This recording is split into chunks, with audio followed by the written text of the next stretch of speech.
We're at the 2024 Allstate Soccer Show, where once again Canadian soccer fans gather under one roof to celebrate the beautiful game through meet and greets with their favorite athletes, different activations, and panel discussions hosted by yours truly.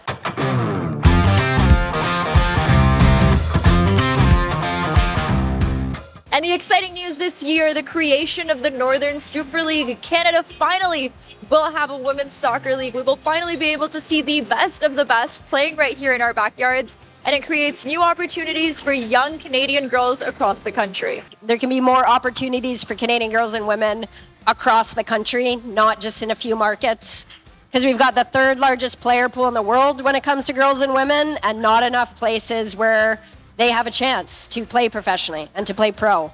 So that's what it's about. It's about opportunities for players and referees and coaches and women in the media, women on the sport medical side, women in business. So that's what the Northern Super League is about, creating jobs for women. Atiba Hutchinson, Jonathan Osorio, and Richie Larea spoke to us about the Copa America and, of course, the road to 2026. As kids, it's something you dream of, of playing in a World Cup, representing your country, and just to stand in that tunnel and hear the noise from the stadium, and just to have the thoughts of how things would be in Canada, that you have the whole country behind you, finally in a World Cup. Yeah, the team feels really good, especially coming off of our Copa America run and the results in the last window against the USA and Mexico. We're feeling really good and really confident that we're improving with each game, and that by the time we get to 2026, that we're going there to make a run.